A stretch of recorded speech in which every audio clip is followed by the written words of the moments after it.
प्रणाम। कैसे हैं आप सब लोग?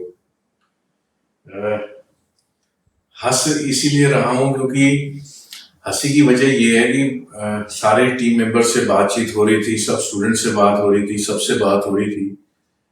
ये मैचिंग ऑफ द हॉरोस्कोप के बारे में सबके बड़े सवाल हैं कि कुंडली मिलान करना चाहिए कि नहीं करना चाहिए। सबसे पहला सवाल तो ये, तो बिल्कुल करना चाहिए। अब सवाल आता है क्यों और कैसे करना है। तो हंसी की वजह ये है कि अ, परेशानी इतनी ज्यादा बढ़ गई है आज के दिनों में कि हर आदमी सोचता है कि कुंडली मिला ले तो बस सारा काम खत्म हो जाए। मैं अपने जो थोड़ी बहुत मेरी समझ है वो आपके साथ आज शेयर करना चाहता हूँ, क्योंकि ये सारे लोग इतने सारे खड़े हैं, इन सबको एक ही परेशानी है कि हॉरोस्कोप मैच कैसे करते हैं। तो सीधा टॉपिक पे आते हैं। हॉरोस्कोप दो तरीके से मैच करा जाता है। एक है ट्रेडिशनल तरीका, जो आप कंप्यूटर पे देखते हैं, गुण इतने मिले, 36 गुण में से इतने मिले, इतने नहीं मिले, ये भकूड़ का दोष आ गया, ये मांगलिक दोष आ गया, ये और चीजों का दोष आ गया, वर्ण का आ गया, और चीजों का दोष आ गया। जो भी दोष आते हैं तो 36 गुण होते हैं। ये सब सूर्य और चंद्र पे बेस्ड होते हैं और इनके देखने का तरीका ट्रेडिशनल है। बहुत पहले जब हमारा जीवन बिल्कुल सात्विक था और जैसे हमने धर्म और कर्म दोनों अच्छे फॉलो करे हैं, तो एक चीज का एक सिस्टम बना हुआ था कि स्त्री का ये फर्ज है, पुरुष का ये फर्ज है। कोई अपने फर्ज से बाहर नहीं जाता था, अपनी ड्यूटी से बाहर नहीं जाता था। तब तक वो ट्रेडिशनल सिस्टम बड़ा बढ़िया काम करता। तो अगर आपके 32 गुण मिले 36 में तो विवाह अच्छा चलेगा। मगर अब प्रॉब्लम आजकल के वक्तों में है कि 32 गुण मिल गए, 36 के 36 भी मिल गए, फिर भी विवाह ढंग से चल नहीं पाता। और कई बार 8 गुण मिले हुए भी बहुत बढ़िया चल रहे हैं। तो अब दूसरे पार्ट पे आ जाते हैं कि कुंडली मिलान किस तरीके से मैं देखता हूं दो इंडिविजुअल चार्ट्स को।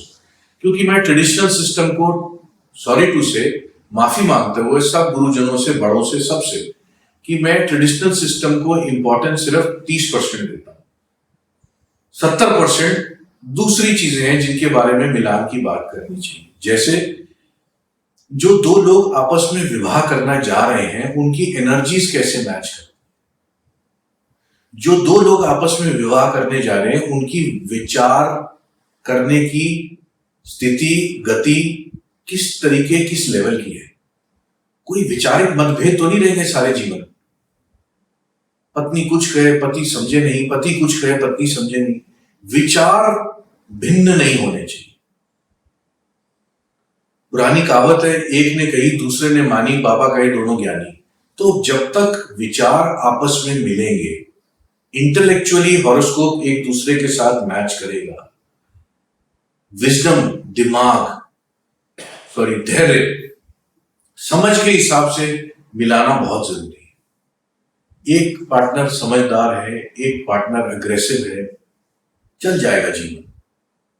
क्योंकि जहां ताकत की, अग्रेशन की जरूरत है एक पार्टनर दिखाएगा, जहां समझ की जरूरत है दूसरा एक को समझा देगा।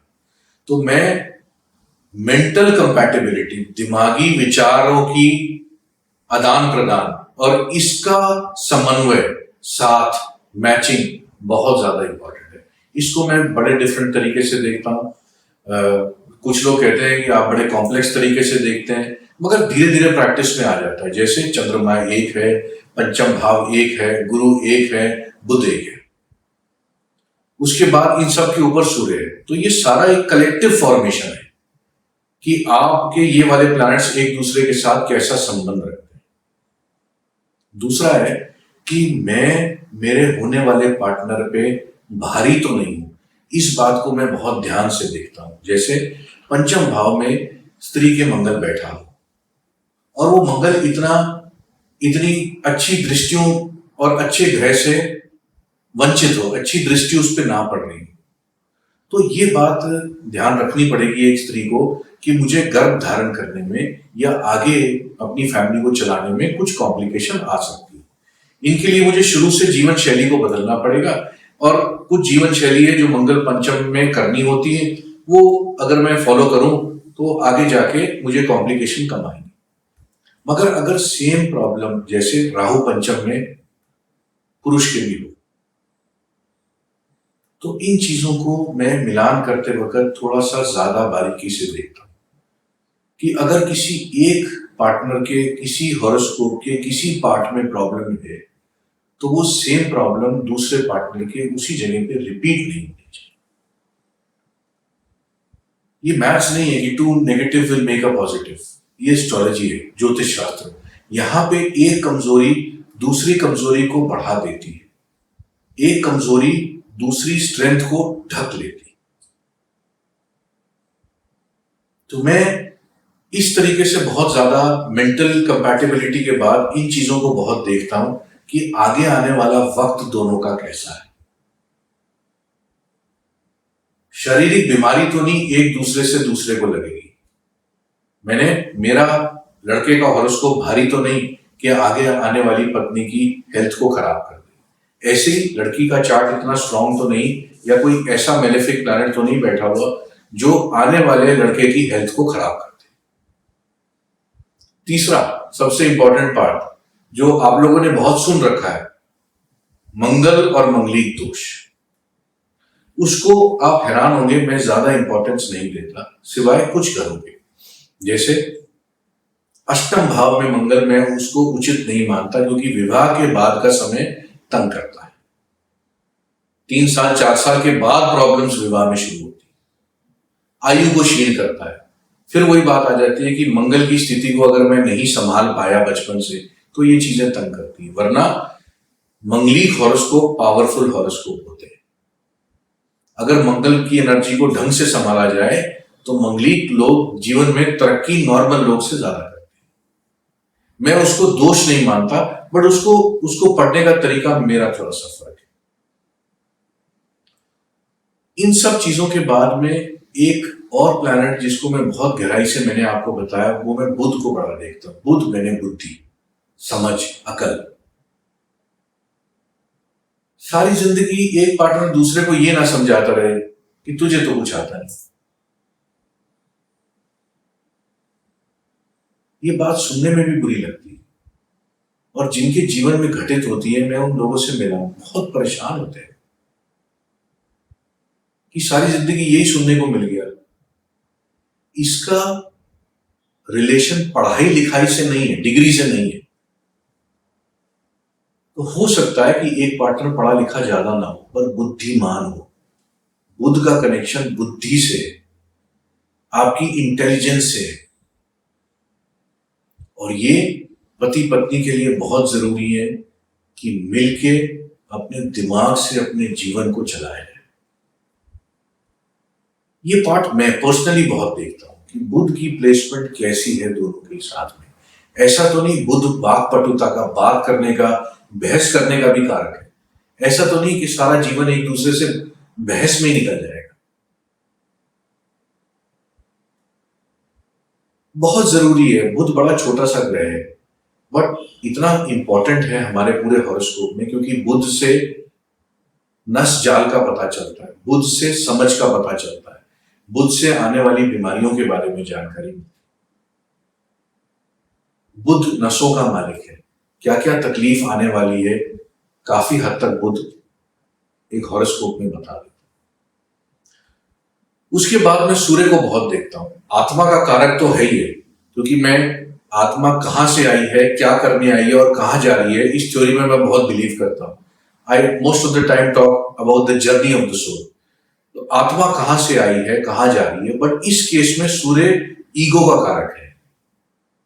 ऐसा तो नहीं कि एक पार्टनर विवाह के बाद काम में, श्रेणी में, बिजनेस में, जॉब में दूसरे से आगे निकल गया, चाहे वो पति हो चाहे पत्नी, और इस बात का अहम और अहंकार बहुत आने लगा, या मैं ज्यादा कुछ जीवन में कर नहीं पाया, उसका मलाल मुझे रहा।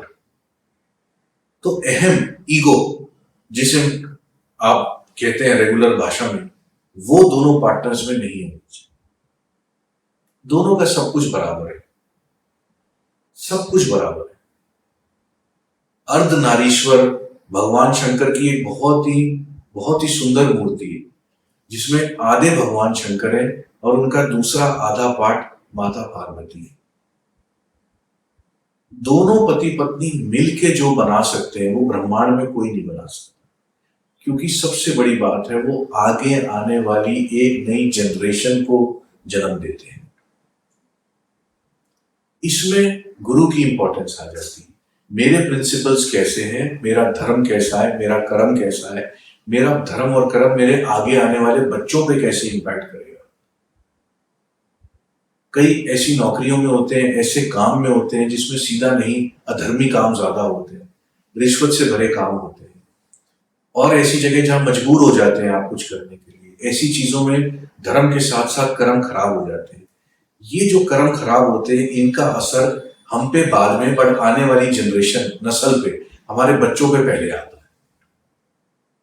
तो जनरली ऐसा देखा गया है कि बहुत अच्छे पावरफुल बिजनेसमैन, बड़ी पावरफुल पोजीशंस पे लोग, उनके बच्चे थोड़े ज्यादा सफर करते हैं, क्योंकि हो सकता है किसी समय उनके कर्म जाने अनजाने में, मजबूरी में ऐसे रहे जिन्होंने किसी का दिल दुखाया,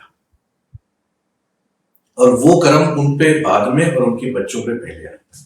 तो गुरु जो ग्रह है वो धर्म की बात बहुत ज्यादा करता है, धर्म का निर्देश देता है, धर्म के बारे में डायरेक्शन बताता है, और कितना मैं धर्मी हूं या धर्मी हूं उस बारे में बात करता है।